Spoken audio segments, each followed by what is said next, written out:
اتنا بڑا انعام ہے اللہ کے نبی. اور ارشاد فرمایا مدنی کریم صلی اللہ تعالی علیہ وسلم نے کہ میرا اللہ تعالیٰ فرماتا ہے جو اللہ جل شانہ اپنی زبان سے اللہ جل شانہ بات کر دے، اللہ منہ سے پاک ہے، اس کو حدیث قدسی کہتے ہیں. جو رسول اللہ صلی اللہ علیہ وسلم کی زبان سے الفاظ نکلے اسے حدیث مبارک کہتے ہیں. حدیث قدسی الصوم لی وانا اجزی بہ، میرا حبیب میں نے نماز کا ثواب تو بتا دیا، روزے حج کا ثواب بتا دیا. الصوم لی وانا اجزی بہ، میں نے روزے کا ثواب پوشیدہ رکھا کیونکہ بندے روزہ میرے لیے رکھتے ہیں، اس لیے میرا نبی جا کے اعلان کر دے روزہ میرے لیے، اس کا اجر بھی قیامت کے دن میں عطا فرماؤں گا. ارشاد فرمایا مدنی کریم صلی اللہ تعالی علیہ وسلم نے جس طرح مجاہد میدان کے اندر تلوار لے کے چلتا ہے، ایک ہاتھ کے اندر تلوار ہوتی ہے، وہ اپنے ہاتھ سے دشمن کے اوپر وار کرتا ہے، اگر دشمن اس کے اوپر وار کر دے تو اس کے ہاتھ کے اندر گول سی لوہے کی ڈھال ہوتی ہے، وہ ڈھال کو آگے کر کر دشمن کے وار کو، تلوار کو، تیر کو روکتا ہے. رسول اللہ صلی اللہ علیہ وسلم نے ارشاد فرمایا روزہ ڈھال ہے، فرمایا اللہ اکبر. جہنم اور روزہ رکھنے والے کے درمیان فرمایا روزہ ڈھال ہے، فرمایا قیامت کے دن یہ بندے اور جہنم کے درمیان ڈھال بنے گا. ارشاد فرمایا مدنی کریم صلی اللہ تعالی علیہ وسلم نے اللہ اکبر فرمایا روزہ گناہوں کو جلا دیتا ہے. مالک کائنات کو پتہ ہے بندہ بیمار ہے، بندہ صحیح سلامت ہے. اللہ اکبر.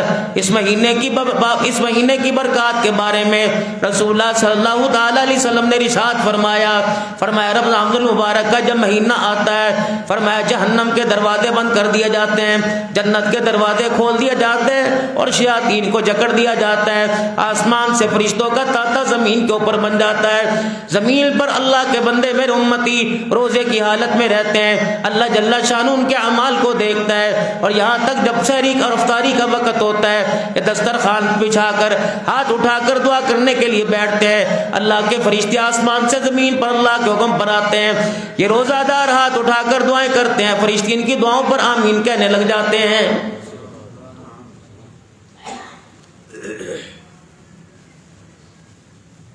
نماز کے نہ چھوڑنے پر جبرائیل علیہ السلام زمین پر نہیں آئے، زکوٰۃ کے ادا نہ کرنے پر جبرائیل علیہ السلام زمین پر نہیں آئے. امام الانبیاء صلی اللہ تعالی علیہ وسلم کو آمین کہنا پڑا. آمین رسول اللہ صلی اللہ علیہ وسلم نے دعاؤں میں نہ کہی، سجدے میں جا کر اللہ کے آگے رو رو کے نہ کہی. آمین اس وقت آپ نے فرمائی جب آپ نے ممبر کی اپنی سیڑھی پہ قدم رکھا، جس ممبر پر بیٹھ کے جمعہ ارشاد خطبہ ارشاد فرمایا کرتے، اور ممبر کی بھی بڑی برکات تھی. ایک دن آپ صلی اللہ تعالی علیہ وسلم ممبر پر تشریف فرما ہوئے اور آپ صلی اللہ علیہ وسلم جمعے کا خطبہ ارشاد فرما رہے ہیں. ایک گاؤں کا رہنے والا حضور صلی اللہ علیہ وسلم کی خدمت میں آیا. صحابہ کہتے ہم نے اس کی حالت دیکھی، حالت اس کی یہ تھی کہ اس کے پاس ایک ہی چادر تھی اور وہ چادر اس نے اپنی ناف سے لے کر اپنے ٹخنوں تک باندھی ہوئی تھی، اور مسجد نبوی کے دروازے پر آ کے کھڑا ہو گیا اور آ کر آپ صلی اللہ علیہ وسلم کو اشارہ کیا کہ اللہ کے نبی خطبہ روک دیجئے. اب اتنی جرت حضور کے زمانے میں کون کرتا؟ صحابہ کہتے ہیں ہم اسے دیکھ کے حیران ہو گئے. تن کے اوپر کپڑا کوئی نہیں، پیر میں جتی کوئی نہیں، تہمت باندھا ہوا. حضور صلی اللہ علیہ وسلم کو ہاتھ کا اشارہ کر کے کہا یا رسول اللہ خطبہ روکے. سارے نبیوں کے سردار نے اس بدو کے کہنے پہ، اس دیہاتی کے کہنے پہ خطبہ روک دیا. آپ نے فرمایا میرا خطبہ تو نے کیوں روکا؟ یا رسول اللہ صلی اللہ تعالی علیہ وسلم جس قوم میں سے میں آیا ہوں، جس بستی میں سے آیا ہوں، قحط پڑ گیا، سال گزر گئے، ہماری قوم میں بارش نہیں ہوئی، اللہ کے نبی جانور ہمارے مر گئے، یہاں تک کہ ہماری بھوک اور پیاس اور مفلی کی وجہ سے یہ حالت رہ گئی کہ تن کے کپڑے بھی ہمارے پھٹ گئے. یہاں تک اللہ کے نبی صلی اللہ علیہ وسلم اگر آج بارش نہ ہوئی تو آنے والے کل میں کوئی پتہ نہیں، ہماری عورتیں ہمارے بچے بھی مر جائیں. آپ اللہ سے دعا فرما دیں کہ اللہ تعالیٰ بارش عطا فرما دے. آپ صلی اللہ علیہ وسلم نے یوں نہیں فرمایا ممبر سے اتر کے نماز پڑھا کے کہوں گا. آپ صلی اللہ علیہ وسلم نے اپنی نبوت والی نگاہیں آسمان پر اٹھائی اور آسمان کی طرف منہ کیا. صحابہ کہہ رہے ہیں حضور کا چہرہ دیکھ رہے. آپ صلی اللہ علیہ وسلم نے آسمان کی طرف منہ اٹھایا اور فرمایا اللہ آسمان سے بارش برسا دے، ہنی مریئا، اے اللہ جل شانو آسمان سے بارش برسا دے۔ پھر آپ صلی اللہ علیہ وسلم نے فرمایا اے اللہ برکت والی بارش آسمان سے برسانا۔ صحابہ کہتے ہیں ہم حضور صلی اللہ علیہ وسلم کی طرف منہ کر کے کھڑے بیٹھے تھے، آپ صلی اللہ علیہ وسلم نے یوں کر کے آسمان کی طرف اشارہ کیا اور شہادت کی یوں کر کے انگلی اٹھائی۔ آپ صلی اللہ علیہ وسلم کا بھی چہرہ نیچے نہیں آیا تھا، پورے مدینے کے اطراف کے اندر بادل آ گئے، نبوت کی نگاہیں ہمارے طرف پڑنے سے پہلے آسمان سے بارش برسنا شروع ہو گئی۔ بس اتنی دیر تھی، وہ گاؤں کا رہنے والا، اللہ اکبر، وہ بدو واپس چلا گیا۔ ہفتہ اتوار پیر منگل بدھ جمعرات اور جمعہ 8 دن تک بارش ہوتی رہی۔ 8واں دن ہوا، آپ صلی اللہ علیہ وسلم پھر منبر پر تشریف فرما ہوئے، جمعے کا خطبہ آپ صلی اللہ علیہ وسلم نے ارشاد فرمایا۔ وہی بدو وہی گاؤں والا حضور کی خدمت میں دوبارہ آ گیا اور اس کے چہرے پہ مسکراہٹ تھی، اور آپ صلی اللہ علیہ وسلم سے کہا کیف یا رسول اللہ۔ آپ صلی اللہ علیہ وسلم پھر خاموش ہو گئے۔ یا رسول اللہ آپ کو پتہ ہے مدینے کی گلیوں میں کتنی جلتل ہو گئی، یہاں تک کہ گاؤں گلیوں کے اندر پانی کھڑا ہو گیا، ہمارے مویشی بھی خوشحال ہو گئے، ہماری عورتوں بھی سیراب ہو گئی، ہمارے بچے بھی خوشحال ہو گئے۔ اللہ کے نبی صلی اللہ علیہ وسلم اب آپ اللہ سے دعا فرما دیں، اللہ جل شانہ بارش کو روک دے۔ آپ صلی اللہ علیہ وسلم نے فرمایا پہلے تو بارش کی دعا کرتا تھا، اب بارش رکوانے کی دعا کروانے آیا۔ آپ نے پھر نبوت والی نگاہ آسمان کی طرف اٹھائی، آپ نے دعا فرمائی اللہم ہوا الینا ولا علینا، اے اللہ یہاں ضرورت نہیں، جہاں ضرورت ہے وہاں برسا دے۔ اے اللہ انہیں سمندروں میں پانی ڈال دے، پہاڑوں پہ برسا دے، اللہ انہیں کھیتیوں میں برسا دے، کھیت کھلیانوں میں برسا دے، ندی نالوں میں برسا دے۔ صحابی کہتے ہیں حضور کا چہرہ نیچے نہیں آیا، بارش رکی، بادل پھٹ کے مدینے میں دھوپ نکلنے لگ گئی۔ صحابہ کہتے ہیں ہم جمعے کی نماز پڑھ کے جب مدینے کی گلیوں سے باہر نکلے، جب آئے تھے پانی اتنا کھڑا تھا، جب نماز پڑھ کے باہر نکلے مدینے کی گلیوں سے پانی اتنا خشک ہو گیا جیسے لگا جیسے کبھی بارش ہوئی نہ ہوئی ہو۔ اب وہ بدو حضور صلی اللہ علیہ وسلم سے کہنے لگا یا رسول اللہ اتنی جلدی، اللہ اکبر، آپ کا آرڈر تو آسمانوں پر چلتا ہے۔ آپ مسکرائے، آپ نے فرمایا آرڈر میرا نہیں چلتا، آرڈر تیرا چلتا ہے۔ ارادہ تو لے کے آیا، تیرے ارادے کو میں نے اللہ کو بتایا، اللہ جل شانہ نے جیسا تو ارادہ لے کے آیا آسمانوں سے ویسے فیصلہ فرما دیا ہے۔ اب یہاں ایک بات ذہن کے اندر آئی، افطاری کے وقت دعا کر رہے ہیں، سحری کے وقت دعا کر رہے ہیں، نظر تو میری سموسوں کی طرف ہے، نظر تو میری پکوڑوں کھجوروں کی طرف ہے، دعا بھی کر رہے ہیں، اے ادھر کر دے ادھر کر دے، پانی وہاں رکھ دے کھجور یہاں کر دے۔ اللہ کہہ رہے دعا یہاں کر، یہ کیا کر رہے ہیں، ہے تو تیرے لیے۔ اتنی یکسوئی کے ساتھ دعا ہو، بلکہ قبلہ رخ ہو کے بیٹھ جایا کرو۔ کوئی تو اس دعا کا مغز ہوگا، کوئی تو اس دعا کی قبولیت کی گھڑی ہوگی کہ آسمان سے فرشتے تیرے میرے گھر میں، آسمان سے فرشتے آپ کے میرے گھر میں، آپ کے میرے ارد گرد آ کے بیٹھ جاتے ہیں۔ کوئی تو میرے عزیز ایسی وجہ ہوگی کہ 12 گھنٹے بھوکا رہنے پر اللہ جل شانہ کی رحمت والی نگاہوں میں اتنا محبوب ترین بن جاتے ہیں کہ اللہ ہمارے منہ کی ہواڑ کو دیکھ کر اللہ جنت کے دروازوں کو کھول دیتا ہے۔ فرمایا جب روزہ دار روزے کے وقت دعا کرتا ہے، اللہ جل شانہ ساری مخلوق کی ڈیوٹی اس کی دعا پر آمین کہنے کے لیے لگا دیتا ہے۔ اسی لیے میرے محترم دوستوں بزرگوں، میں نے آپ سے شاید پچھلے جمعے بھی عرض کیا تھا کہ جہاں خود دعا کرتے ہو ہاتھ اٹھا کر، وہاں اپنی مستورات کو، اپنے بچوں کو بھی ساتھ بٹھایا کرو۔ یہاں تک کہ افطاری کا کھجور کا دانہ منہ میں ہوتا ہے اور گھر والوں کو واضح آجا چولہا بند کر دے، آجا، نہیں، یہ اللہ سے مانگنے کا وقت ہے، کم از کم 10 منٹ پہلے افطاری کا دسترخوان سجاؤ، اللہ کا ذکر جتنا ہو سکے اللہ کا ذکر کرو، اور اس کے بعد درود شریف کا اہتمام کرو، جتنا درود شریف پڑھے سونے آقا محمد عربی صلی اللہ تعالی علیہ وسلم پر، پھر ہاتھ اٹھا کر اللہ کی حمد و ثنا بیان کرو، پھر آپ صلی اللہ علیہ وسلم پر درود شریف، پھر قرآن پاک کی جو بھی مسنون دعائیں، ربنا آتنا فی الدنیا حسنہ وفی الآخرۃ حسنۃ وقنا عذاب النار، ربنا ظلمنا انفسنا وان لم تغفر لنا وترحمنا لنكونن من الخاسرین. پھر اللہ سے مانگنا شروع کر دو اداؤں سے وفاؤں سے. اگر رونا نہیں آتا رونے جیسی شکلیں بنا لو. اللہ اکبر. قبولیت کا وقت ہے. فرمایا میرا امتی اس وقت دعا کے لیے ہاتھ اٹھایا کر. اس وقت جب تو دعا کرتا ہے اللہ فرشتوں کو آمین کہنے کے لیے زمین پہ بھیج دیتا ہے.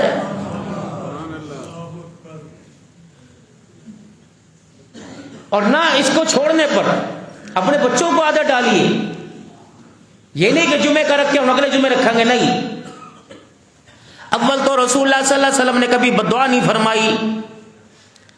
جب آپ صلی اللہ علیہ وسلم کے 70 قاریوں کو شہید کیا گیا, آپ صلی اللہ علیہ وسلم نے 1 مہینہ یا 40 دن مسلسل بددعا فرمائی.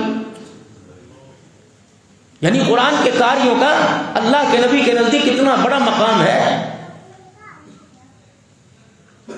اور آپ سے بھی عرض کروں گا, بات جامعہ عثمانیہ کی نہیں, پیر محل کی جس مسجد کے اندر قرآن والا یا آپ کے گھروں کے اندر تراویح پڑھانے والا تراویح پڑھائے. میرے عزیزوں اسپیشل طور پر بڑے ادب و احترام سے اس کی خدمت کرنا. اللہ اکبر. آپ کو بچہ آپ کے گھر کے اندر پویم سنائے گا. چھوٹے بچے کو آگے کرتے ہیں, دادے کو یہ سنا, نانے کو یہ سنا, میرے بیٹے کو یہ آتا ہے, میرے بیٹے کو یہ آتا ہے. آپ کا بچہ اللہ اکبر آپ کو 2 باتیں سنائے 1000 کا نوٹ نکل آتا ہے. جس قرآن پڑھنے والے نے الف لام میم سے لے کر الحمد سے لے کر والناس سنایا, محترم دوستوں بزرگوں, اگر قرآن پاک کی عظمت دل کے اندر ہوگی تو قرآن پڑھنے والے کا احترام بھی دل کے اندر آئے گا. اور یہ اللہ سال کے بعد موقع عطا فرماتے ہیں. کیا پتا قرآن پڑھنے والا اور قرآن پڑھنے والوں پر خرچ کرنے والوں کو اللہ قیامت کے دن اکٹھا جنت کے اندر داخل فرما. رمضان المبارک کا مہینہ, اس کا شیڈول طے کریں. فجر کی نماز کے بعد محترم دوستوں بزرگوں 20 سے 25 منٹ اتنا ہی وقت ہوتا ہے. فرمایا کم از کم سال کے اندر اگر رمضان المبارک کے اندر قرآن پاک کا ختم کرے, اگر 15 پارے بھی رمضان المبارک میں اس نے ختم نہ کیے, وہ اپنے ایمان کی خیر منائے. 15 پارے جو نہیں پڑھ سکتا اس کا ایمان خطرے میں ہے میرے بھائی. اب اللہ جل شانہ نے اپنے بندوں پر بڑا احسان فرمایا. حضرت عمر رضی اللہ تعالیٰ عنہ کے دور میں تراویح پڑھی گئی. رسول اللہ صلی اللہ علیہ وسلم نے خود تراویح پڑھائی. ایک دن آپ صلی اللہ علیہ وسلم مسجد میں تشریف لائے, صحابہ اکرام کا مجمع تھا, آپ نے اکٹھا کیا, آپ نے نماز پڑھائی. دوسرے دن مدینے کے اطراف میں خبر مل گئی, پھر آپ نے صحابہ اکرام کو اکٹھا کیا, آپ نے تراویح کی نماز پڑھائی.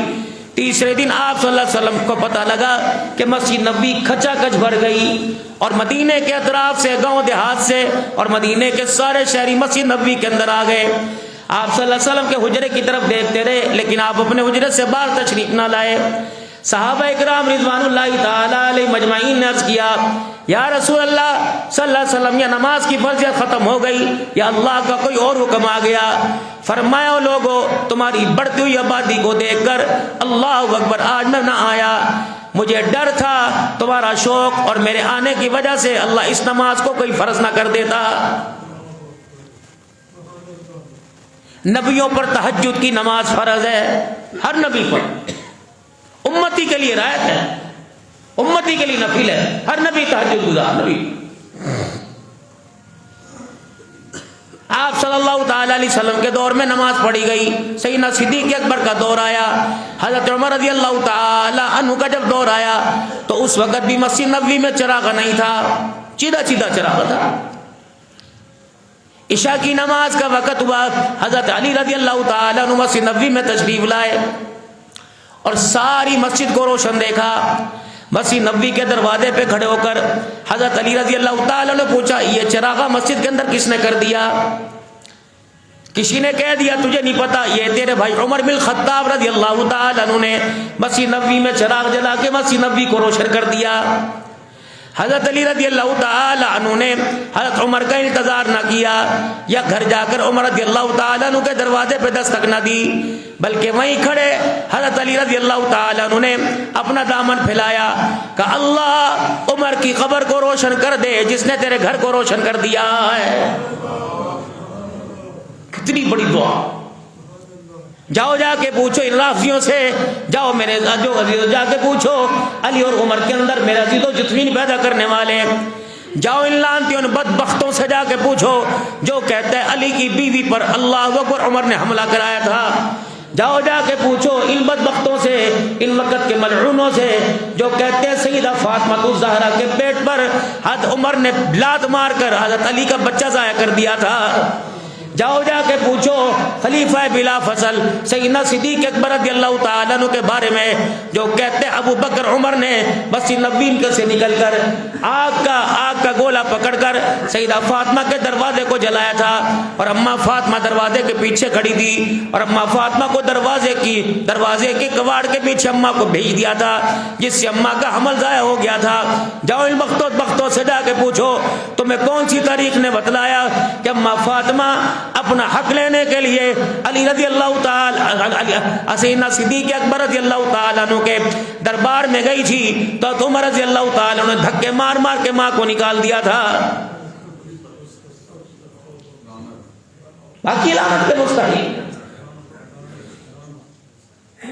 جو عمر کا وفادار نہیں، جو صدیق کا وفادار نہیں، اللہ کی قسم میرے عزیزوں وہ اہل بیت کا علی المرتضیٰ کا بھی وفادار کوئی نہیں۔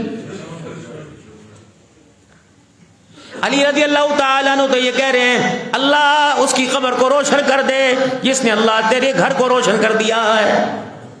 جاؤ مسجد نبوی میں کتنے میرے عزیزوں انشاءاللہ تعالی عمرے پر چلے گئے، کتنے جائیں گے؟ مسجد نبوی میں وہ جگہ، وہ خاص جگہ جس کو اللہ نے جنت کا ٹکڑا بنایا، 70,000 فرشتہ ہر وقت وہاں رہتا ہے، جو ایک مرتبہ روزے انور پر سلام کر کے چلا جائے دوبارہ باری نہیں آتی۔ اللہ نے علی کی دعا کو اتنا قبول فرمایا، حضور کے روزے میں سلا کر حضرت عمر کی قبر کو دل کے اجالے میں رات کے اندھیرے میں بھی روشن کر دیا ہے۔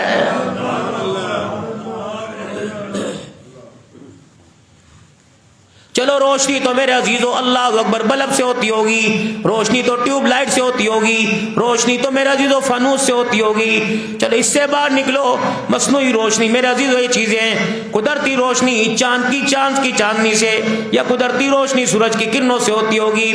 مالک کائنات نے حضرت عمر رضی اللہ تعالی عنہ کی قبر کو دیکھا، ادھر علی کی دعا کو دیکھا، فرمایا اگر سورج سے روشن کر دوں تو شام کو غروب ہو جائے گا، چاند سے روشن کر دوں تو صبح سورج چاند غروب ہو جائے گا۔ اللہ نے اس سورج کی روشنی سے حضرت عمر کی قبر کو روشن رکھا۔ رب اکبر کی قسم ہے جو سورج دل کے اجالے رات کے اندھیرے میں روشن رہتا ہے، وہ سورج کا نام نامی اس میں گرامی کیا، والضحیٰ واللیل اذا سجا، وہ سورج محمد الرسول اللہ ہے۔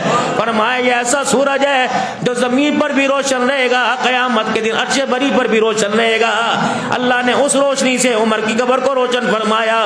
فرمایا عمر اس روشنی سے میں نے تیرے دل کو روشن کیا، یہ دل کئیوں کو اندھیرا نظر آئے گا، میں نے تیری قبر کی مٹی کو بھی روشن کر دیا۔ وہ دل کو آنکھوں کے اندھے جنہیں دل روشن نظر نہیں آتا، جاؤ مدینے میں جا کے دیکھ لو، محمد کے روزے کے سائے کے اندر تمہیں عمر کا روزہ رات کے اندھیرے میں بھی روشن نظر آئے گا۔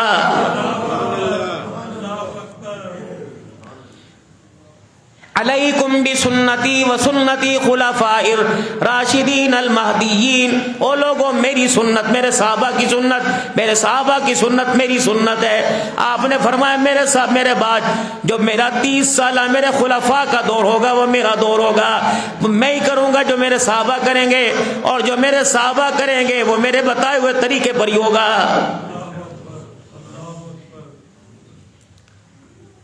اگر عمر عام آدمی ہوتا تو میرے محترم دوستو بزرگوں چلو تراویح میں شک و شبہت ہوتی، یہ تو وہ عمر ہے بولتا زمین پر ہے اور اس کی آواز کی گونج آسمانوں پر اچھا بری پر سنائی دیتی ہے۔ تو تراویح کا اہتمام کریں، یہ نہ دیکھیں 8 ہیں 12 ہیں 20 ہیں 15 ہیں، میرے محترم دوستو بزرگوں پڑھنے کی کوشش کریں۔ اسی لیے فرض نہیں ہوئی کہ جتنی انسان کی چاہت ہے پڑھے، 20 تراویح سنت ہے، لیکن کم از کم میرا عزیز اس کا تو اہتمام ضرور کرے۔ یہ سال میں اللہ ایک مرتبہ موقع عطا فرماتے ہیں، یہ ان خوش نصیبوں کے لیے اللہ نے موقع عطا فرمایا جنہیں پورا سال نہ قرآن سننے کی توفیق ملتی ہے نہ پڑھنے کی توفیق ملتی ہے۔ اللہ آپ کا روزہ مبارک کرے، وہ حضرات جو پورا مہینہ کسی غفلت کی وجہ سے روزہ نہیں رکھیں گے، انہوں نے بھی جمعۃ المبارک کا روزہ رکھا، اللہ کے واسطے ثواب تو برابر ملے گا، لیکن جمعہ سید الایام ہے، آہستہ آہستہ گاہے گاہے عادت ڈالیے میرے محترم دوستو بزرگوں، وگرنہ وعید بڑی سخت آئی ہے۔ سید الانبیاء صلی اللہ تعالی علیہ وسلم زور سے آمین کہہ رہے ہیں، اور اتنی زور سے آپ نے آمین ارشاد فرمائی کہ صحابہ اکرام کے کانوں میں آ کے گونجی، اور اس آمین کی وجہ سے صحابہ اکرام کو اس آمین نے حیرت میں ڈال دیا، پریشان ہو گئے۔ یا رسول اللہ صلی اللہ علیہ وسلم، آج سے پہلے ہم نے یہ معاملہ کبھی نہیں دیکھا کہ آپ نے ممبر کی سیڑھی پہ قدم رکھا اور زور سے فرمایا اللہم آمین۔ آپ نے ارشاد فرمایا، ابھی تو جبرائیل علیہ السلام میرے پاس کھڑا تھا، اور جبرائیل علیہ السلام میرے پاس آ کے اس ممبر کے پاس کھڑا ہو گیا۔ جس وقت میں نے ممبر کے اوپر قدم رکھا، جبرائیل علیہ السلام زور سے کہنے لگا تباہ ہو جائے، ہلاک ہو جائے، برباد ہو جائے وہ آدمی جو رمضان المبارک کا مہینہ پائے اور اس کے روزے نہ رکھے۔ فرمایا سارے فرشتوں کا سردار بد دعا کر رہا تھا، اس کی بد دعا پر سارے نبیوں کا سردار آمین کہہ رہا تھا۔ نبی تو بربادی کے لیے آمین کہے، جبرائیل تو بربادی تباہی کے لیے اور اس کے ہلاک ہونے کے لیے بد دعا کرے۔ بتاؤ میرے عزیزوں، اس کے گھر کے اندر اتفاق کیسے آئے گا؟ اس کے گھر کے اندر اولاد کا من کیسے آئے گا؟ اس کے گھر کے اندر بچوں کی فرما برداری کیسے آئے گی؟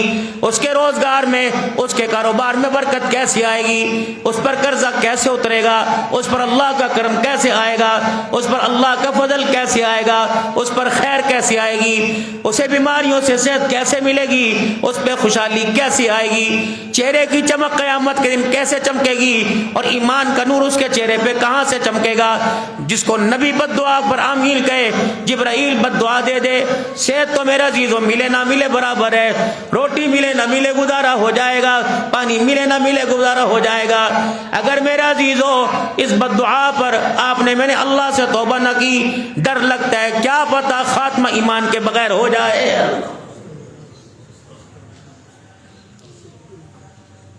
اگر سارا دن میرا عزیزو، عید کا سارا دن صبح فجر کی نماز کے بعد دکان کھلے گی اور سحری کے وقت بند ہوگی تو کیا کہیں گے؟ اللہ دی قسم، گاہک کو پوچھ کے دیکھ لے، اللہ کی قسم ملازموں سے پوچھ لے، ایک کھجور ایک پانی کا گلاس پیتا، روٹی نہیں کھاتی۔ اگر تجھے 10,000 روپے کا پروفٹ بھوکا رکھ سکتا ہے تو اللہ کی رضا کے لیے بھوکا کیوں نہیں رہ سکتا ہے؟ جتنا ہو سکتا 4 کام میرے عزیزو اس مہینے میں کرنے ہیں۔ پہلے 2 زبان سے کرنے ہیں، اللہ اکبر، لا الہ الا اللہ، لا الہ الا اللہ، لا الہ، کثرت سے اللہ کا ذکر کرنا۔ جتنا کوئی چیز تصویر نہ آتی ہو، لا الہ الا اللہ، لا الہ الا اللہ۔ دوسرا استغفر اللہ، استغفر اللہ، استغفر اللہ، استغفر اللہ۔ تیسرا اللہم انا نسألک ورضاک الجنہ، اللہم انا نسألک ورضاک الجنہ، اے اللہ میں تیری رضا والی تجھ سے جنت مانگتا ہوں یا اللہ۔ اور دوسری دعا جہنم کی آگ سے چھٹکارا، اللہم اجرنی من النار، اللہم اجرنی من النار، یہ اپنے لیے اللہم اجرنی من النار، بچوں کے لیے، اولاد کے لیے، بیوی کے لیے، پوری امت کے لیے، اللہم اجرنا من النار، ساری امت، اللہم اجرنا من النار، اللہم اجرنا من النار، اللہم انا نسألک الجنہ، اے اللہ، انا ساری امت، اللہم انی اسألک الجنہ۔ اگر ابھی نہیں آتی، اے اللہ میں تجھ سے جنت کا تیری سوال کرتا ہوں اور جہنم کی آگ سے پناہ مانگتا ہوں، اے اللہ مجھے جنت عطا فرما دے اور جہنم کی آگ سے مجھے بچا لے، لا الہ الا اللہ، استغفر اللہ، استغفر اللہ۔ اور تیسرا جہنم کی آگ سے چھٹکارا اور جنت الفردوس میں اللہ داخلے کی دعا کرنی ہے۔ جتنا ہو سکے اپنے ہاتھ کی سخاوت کو اس مہینے کے اندر رکھنا ہے، اپنے افطاری کے، اپنے سحری کے دسترخوان کو بڑھانا ہے۔ آپ صلی اللہ علیہ وسلم نے ارشاد فرمایا سحری ضرور کرو، اللہ اکبر، سحری کھانا رحمت ہے۔ آپ صلی اللہ علیہ وسلم نے ارشاد فرمایا سحری کھانے والے کے لیے آسمان کے فرشتے مغفرت کی دعا کرتے ہیں۔ آپ نے فرمایا سحری کرو، بے شک پانی کا گھونٹ کیوں نہ ہو یا کھجور کا دانہ نہ ہو، سحری میں اٹھو، تہجد کا اہتمام کرو۔ یہ نفل آپ صلی اللہ علیہ وسلم نے پڑھے، اور 2 سے لے کے 8 تک اللہ، اور 12 رکعت تک تہجد کا اہتمام کریں۔ سورج نکلے اس کے بعد 4 رکعت نفل، 2 اشراق، حج عمرے کا ثواب ملے گا، اور 2 رکعت میرے محترم دوستو بزرگوں صلاۃ الحاجت کے پڑھ لیں، سارے دن کے کام اللہ بنائیں گے۔ اس کے بعد جب سورج نکل جائے، اچھی طرح دھوپ ہو جائے، تو 2 رکعت سے لے کے 8 رکعت یہ چاشت کی نماز ہے۔ اللہ اکبر، چاشت کی نماز کا اہتمام کریں، اللہ روزی میں برکت عطا فرمائے گا۔ 4 رکعت جب زوال کا وقت ختم ہو جائے، پھر 4 رکعت میرے عزیزوں زوال کے پڑھنے ہیں، 12 سال کی عبادت کا اللہ ثواب عطا فرمائے گا۔ مغرب کی نماز کے بعد 6 رکعت اوابین کے پڑھنے ہیں، جو 6 رکعت اوابین کے پڑھے گا اللہ اس کی برکت سے اندھیری قبر کو روشن فرمائے گا۔ عشاء کی وتر کے بعد 2 رکعت نفل پڑھنے ہیں، لوگ جوتے پکڑ کے بھاگ جاتے ہیں، آپ صلی اللہ علیہ وسلم نے اس کی تاکید فرمائی، فرمایا جو 2 رکعت عشاء کی نماز کے بعد وتر کے بعد پڑھتا ہے، اللہ جل شانہ سے ساری رات کی عبادت کا ثواب عطا فرماتا ہے۔ یہ نیکیاں قیامت کے دن اس وقت کام آئیں گی جب کوئی بھی ہماری طرف دیکھنے والا نہیں ہوگا۔ اور فرائض کے اندر کمی، رکوع میں سجدے میں جو کمی آئے گی، یہ فرائض کے اندر کمی کو نوافل پورا کریں گے۔ اور بیٹھ کے پڑھے جائیں نفل، کھڑے ہو کے پڑھ لیں تو کوئی بات نہیں۔ اور جتنا ہو سکے قرآن پاک کی تلاوت ہو۔ اگر قرآن پاک میرے محترم دوستوں بزرگوں پڑھ نہیں سکتے تو کوئی پڑھنے والے کے پاس بیٹھ جائیں، یار تھوڑا سا اونچا پڑھ کے سنا دے تاکہ تیرے پڑھنے کے اندر میرا حصہ بھی شامل ہو جائے۔ اور اپنے آپ کو اللہ کے ذکر میں لگانا۔ اب بندہ کہتا ہے اللہ کے ذکر میں نہیں لگ سکتا، بندہ کہتا ہے میں قرآن پاک نہیں پڑھ سکتا، بندہ کہتا ہے نماز پڑھتا ہوں بھول جاتا ہوں، نماز تو نہیں پڑھ سکتا۔ چلو سارے کام نفل نہیں پڑھ سکتا، ذکر اذکار نہیں کر سکتا، سارے کام نہیں کر سکتا، خاموش تو رہ سکتا ہے، چلو نیکیوں والا کھاتا نہیں بھرتا، گناہوں والا کھاتا تو ختم ہو سکتا ہے۔ فرمایا جب گناہ والا کھاتا ختم ہوگا تو اللہ جل شانہ اس کھاتے خالی کو دیکھ کر نیکیوں والے کھاتے پہ طرف فرمائے گا۔ اور علم سیکھنا، اللہ جل شانہ نے اس مہینے کے اندر آپ کو میرے عزیزوں کچھ آرام کا، یہ پہلے 8-10 دن بازار خالی ہیں، اس میں سیکھیں، کسی مدرسے کی طرف متوجہ ہوں، کسی ایسے دیندار کے ساتھ اپنے آپ کو صحبت کے اندر لگا لیں۔ اور جب اندر سیکھنے کی طلب ہوگی، اندر تڑپ ہوگی، اندر غم ہوگا، زندگی گزر گئی روزہ رکھتے رکھتے، اب یہ نہیں پتا روزہ کن چیزوں سے، ابھی 50 سال کی عمر ہوگی، اب بھی پوچھتے ہیں نک پانی پی جائے روزہ تو نہیں جانا، دوائی پا لی روزہ تو نہیں جانا، سرما پانے سے روزہ تو نہیں جاتا۔ وہ چیزیں جس کا تعلق معدے کے ساتھ ہو اور ڈائریکٹ معدے کے اندر وہ چیز چلی جائے اور پیٹ بھی بھر جائے، ان کے ساتھ ہے، باقی سرمے سے سرما معدے میں نہیں جاتا، آنکھ کا ڈراپ معدے میں نہیں جاتا، انجیکشن معدے کے اندر نہیں جاتا، انسولین معدے کے اندر نہیں جاتی۔ تو اللہ جل شانہ نے اپنے بندوں پہ چھوٹ فرمائی ہے۔ ان چیزوں مفسدات کیا ہے؟ یہ نہیں کہ اگر میں کھا لوں گا، ایک بندہ رات کو نیت کی انشاءاللہ میں صبح روزہ رکھوں گا، کیا نیت کی؟ انشاءاللہ۔ سحری میں اس کی آنکھ نہ کھلی، سحری میں اس کی آنکھ نہ کھلی، جب آنکھ کھلی سحر کا وقت ختم ہو گیا تھا، اب کیا مولانا عبداللہ صاحب میں کیا کروں، میں نے تو سحری نہیں کی، میں نے تو نیت نہیں کی، میں نے کہا رات کب سویا تھا، کہ 1 بجے سویا تھا، میں نے کہا اس وقت تیرا کیا ارادہ تھا، کہ انشاءاللہ کل روزہ رکھوں گا، میں نے کہا سحری نہیں بھی کی، نیت کو اللہ نے قبول کر لیا، اب تیرا روزہ ہے، رات نیت کر لی۔ ایسا بندہ جس نے نیت بھی کوئی نہیں کی اور جس نے سحری بھی کوئی نہیں کی اور آنکھ کھل گئی پھر سو گیا یا آنکھ نہ کھلی، اور اس وقت آنکھ کھلی جب زوال کا وقت ختم ہو گیا تھا، نیت بھی اس نے کوئی نہیں کی، پھر وہ اپنے روزے کی قضا کرے، اس کی نیت بھی کوئی نہیں تھی۔ ہاں اگر پھر بھی زوال سے پہلے نیت کر لے اور اس کے بعد اگر اپنے آپ کو پردے میں رکھے، اس کا معاملہ اس کے رب کا معاملہ۔ سحری کر لی، سحری کرنے کے بعد ڈکاریں آنا شروع ہو گئی، یعنی آخر میں پانی پیتے ہیں، ڈکاریں آنا شروع ہو گئی، اور ڈکار آتے آتے اتنا منہ خود بخود اتنا پانی منہ کے اندر خود بخود آ گیا تو روزہ پھر بھی اپنا بچا کے رکھے، احتیاط کرے۔ اگر انگلی مار کے کی اور زبردستی کی کہ منہ بھر کے آ گئی اور زمین پر اتنی گر گئی تو پھر روزہ میرا عزیز ہو جاتا رہا ہے۔ جسم سے خون نکل آئے، جسم سے پیپ نکل آئے تو اس سے روزہ نہیں ٹوٹتا۔ میرے عزیزوں، مرد عورت کے پرائیویسی میں بات کر رہا ہوں، مرد عورت کے قریب چلا گیا، آپس کے اندر اختلاط ہو گیا، آپس کے اندر ملاقات ہو گئی، اور پھر سردی کی وجہ سے چلو کہ صبح اٹھ کے جلدی نہا لوں گا، اور اس حالت کے اندر اٹھا کہ اگر نہائے گا تو سحری کا وقت ختم ہو جائے گا، اگر سحری کھائے گا تو اذان ہو جائے گی۔ تو اللہ جل شانہ اپنے بندوں پہ کتنے پیار کرنے والے، فرمایا میرا بندہ مجھے پتہ ہے تو نے بھوکا رہنا ہے، اس لیے میرا بندہ پہلے تو کھا لے اور جلدی جلدی نماز سے پہلے نہا لے، پھر نماز پڑھ لے، اس سے تیرے روزے کے اوپر کوئی فرق نہیں آئے گا۔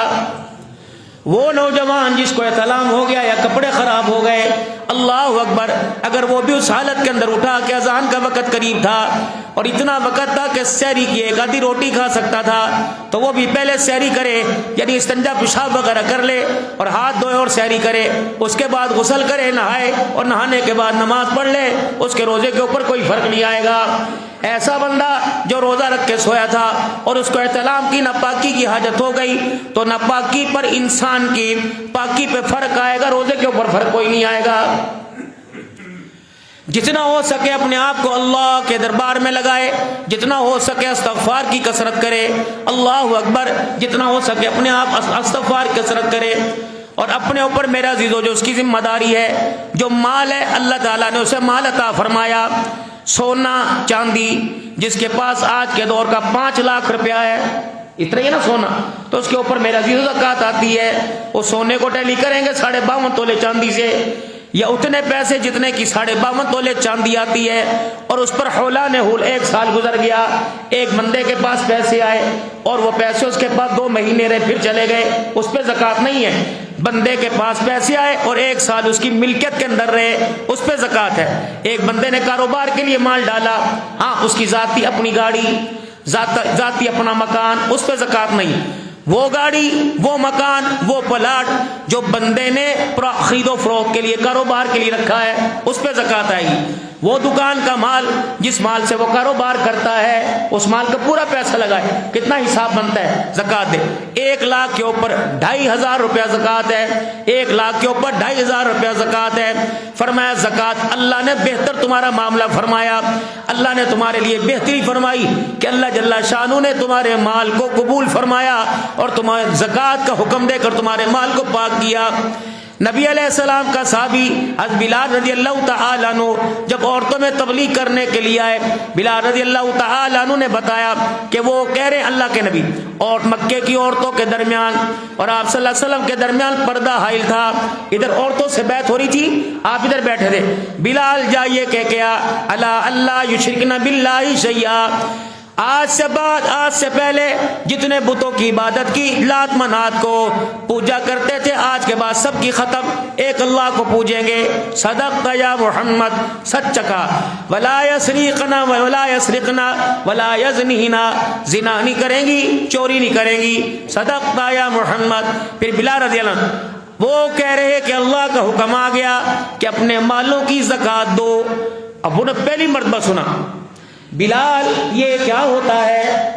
یہ تو آج سے پہلے نہ ہمارے دادے نے، پردادے نے، نہ ہمارے ابا و اجداد نے، کسی نے نہیں بتایا، یہ کیا ہوتا ہے، سیکھو۔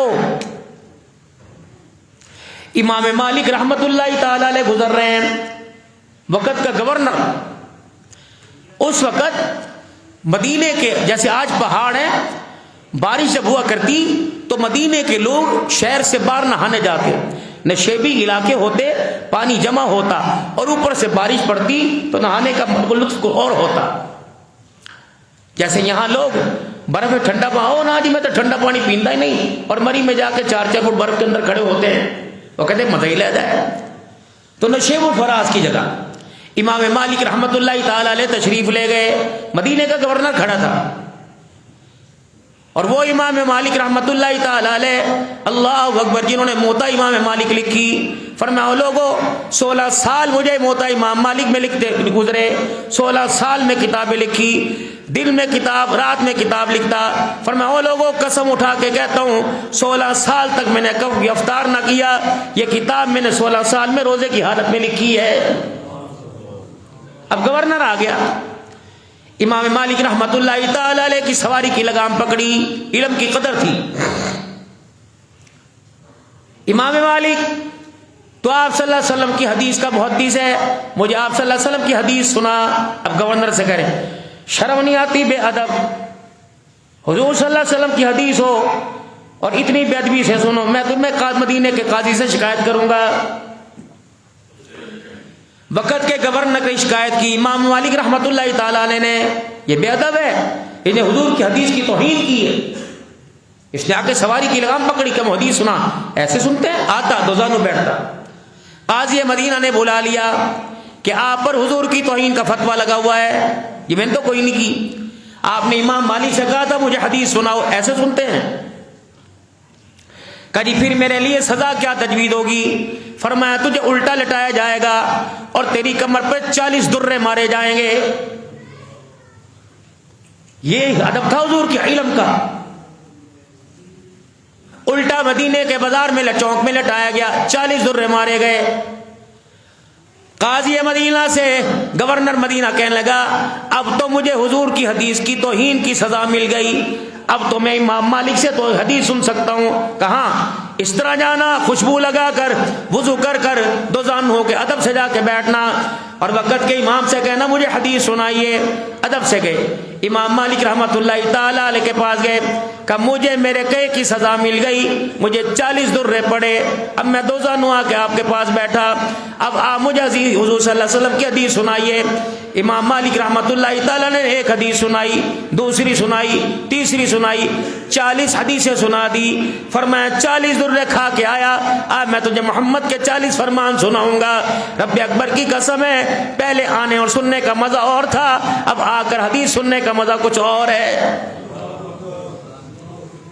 اتنا تو میرے محترم دوستو بزرگوں علم ہونا چاہیے تھا کہ میرے پاس جو مال ہے، یہ مال میں نے عزیزو اللہ اکبر جہنم کی آگ سے پاک کیا کہ نہیں کیا۔ مکے کی عورتیں حضور علیہ السلام کے پاس بیٹھی، بلال رضی اللہ تعالیٰ عنہ کہنے لگے، وہ کہہ رہے کہ مال کو پاک کرو، زکوٰۃ ادا کرو۔ بلال یہ لفظ تو آج تک ہم نے سنا ہی کوئی نہیں، یہ زکوٰۃ ہے کیا؟ اب کیا کہ پتہ تو مجھے بھی کچھ نہیں، جو انہوں نے کہا وہ میں نے آ کے کہہ دیا۔ کہ بلال پوچھ تو صحیح یہ زکوٰۃ کیا چیز ہے حضور کے پاس؟ کہ بس انہیں جا کے اتنا کہہ دو اگر زکوٰۃ دو گی، مال پاک کرو گی، جنت میں جاؤ گی، اگر اللہ کے حکم کا انکار کرو گی تو جہنم میں جاؤ گی۔ بس اتنا کہنا تھا۔ جتنی عورتیں پردے میں بیٹھی بیعت کر رہی تھی ساری زاروں قطار رونے لگ گئیں۔ کہا ہے بلال کلمہ پڑھنے کے بعد بھی اگر اللہ کے حکم کو توڑا تو جہنم میں جائیں گی۔ ایک بوڑھی عورت لڑکھڑاتی اٹھی اور اپنے ہاتھوں سے کنگن اتارے، حضرت بلال کی طرف یوں پھینک دیے، حضرت بلال کے قدموں میں جا کے گرے۔ بلال رضی اللہ تعالیٰ عنہ وہ کنگن اٹھا کر حضور کی خدمت میں لے گئے۔ یا رسول اللہ، عورتوں نے تو ڈر سے زیور ہی اتار دیے۔ آپ نے فرمایا میرے بلال میں نے سارا تو نہیں کہا تھا، میں نے کہا تھوڑا دے دو باقی اپنے پاس رکھو۔ بلال رضی اللہ تعالیٰ عنہ پھر کنگن لے کے گئے کہ وہ کہہ رہے سارا نہیں، اس میں سے تھوڑا دے دو۔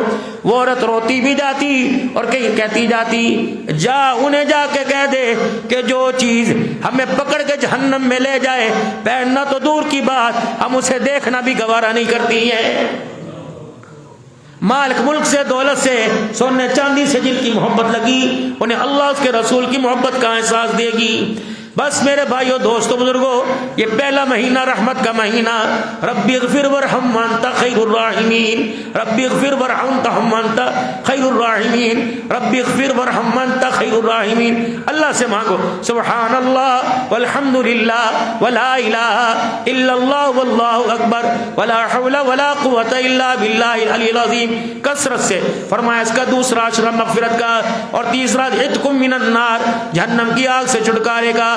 ربی اغفر ورحم، اے اللہ رحمت فرما، یا اللہ مغفرت فرما دے، رحم فرما، بے شک تو بہترین رحم فرمانے والا ہے۔ اور میرے محترم دوستو بزرگوں، زکوٰۃ میں، خیرات میں، عطیات میں غربا مساکین کو ترجیح دیں. اپنی افطاری اور دسترخوان میں اور سحری کے دسترخوانوں پہ وہ حضرات جو آپ کے علاقے میں کو مسافر ہے یا کہیں دور دراز سے آیا یا پڑوسی ایسا ہے کہ جس کے آپ کو حالات پتہ ہیں، تو میرے عزیزوں پوچھنا نہیں کہ چلو سحری دے دیا کرنا یا افطاری، بس جیسے محلے میں تقسیم، بھائی ہماری طرف سے آپ کے لیے یہ سحری کا انتظام یا افطاری کا انتظام کرتے رہیے. ڈرتے رہیے، اپنے آپ کو اللہ کے دربار میں اللہ کے قریب کرتے رہیے. اللہ ہم سب کو عمل کی توفیق عطا فرمائے. آمین آمین. وآخر دعوانا الحمدللہ رب العالمین. سنتیں پڑھنے میرے